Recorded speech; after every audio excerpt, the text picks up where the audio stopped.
Hi, I'm Ethan Zhang, but my mother-in-law insisted on calling me the help. For 2 years, I lived in the servants' quarters of the Richmond family mansion while secretly being their landlord. But let me start from the beginning. I met Henry Richmond at a charity gala where I was volunteering as a server.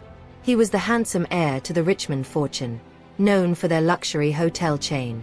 I was actually there gathering information for my real estate investment firm, but he didn't need to know that. When he defended me from a rude guest who spilled wine on my uniform, I saw something genuine in his eyes. What Henry didn't know was that I was worth more than his entire family. By 30, I had built Asia's largest luxury hotel acquisition firm, with properties worth over $3 billion. But I'd learned early that money changes how people treat you, so when Henry asked me out, thinking I was just a waiter with a kind heart, I decided to keep my success quiet. Our whirlwind romance was like a fairy tale until I met his mother, Catherine Richmond. The moment she learned her son was dating a server, her face contorted as if she'd tasted something bitter. "A waiter," she sneered during our first meeting. "Really, Henry? I thought we raised you better than this. What will people say?" But Henry stood firm, and we got married in a simple ceremony that his family barely attended. That's when Catherine decided to teach me my place in the Richmond family. "Since you're so experienced with serving," she announced at our wedding reception, "you can stay in the servants' quarters. It'll be just like home for you." Henry protested weakly, but his mother held the purse strings. The Richmond fortune wasn't what it used to be. Their hotel chain was struggling, but they kept up appearances.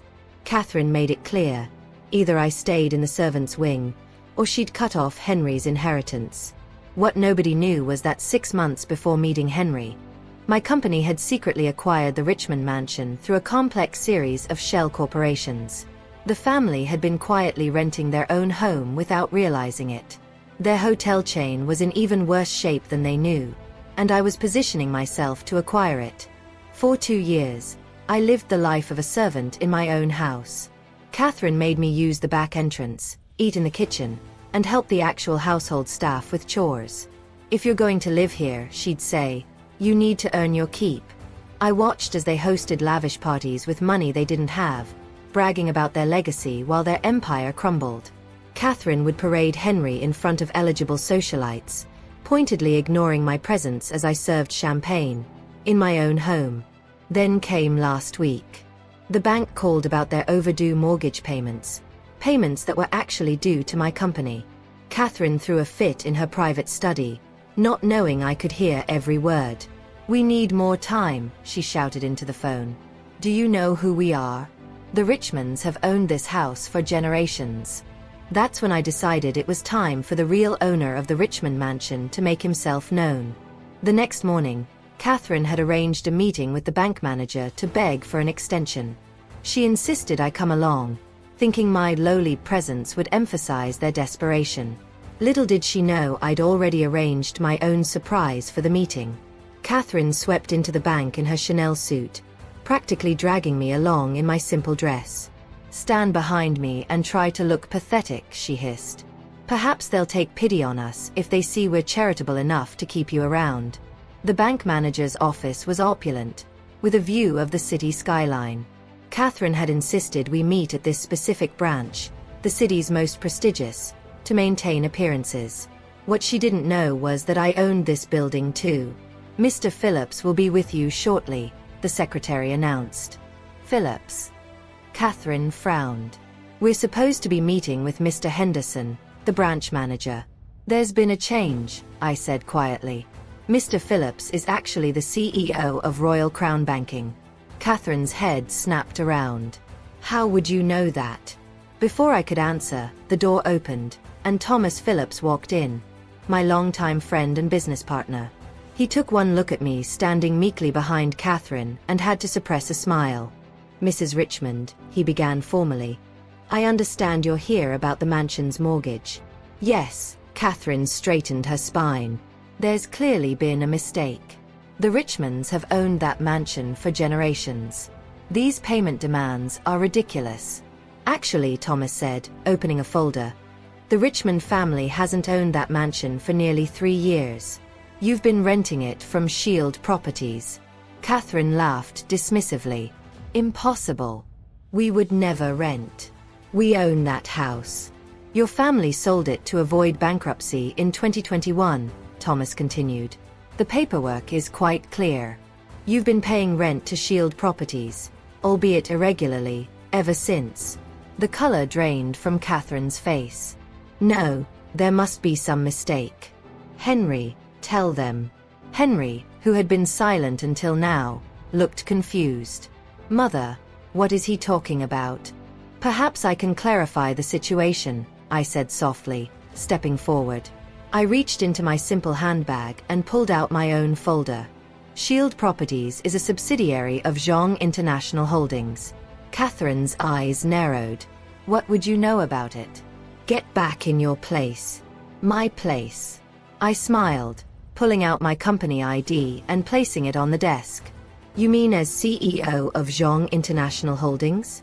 Or as the owner of this bank?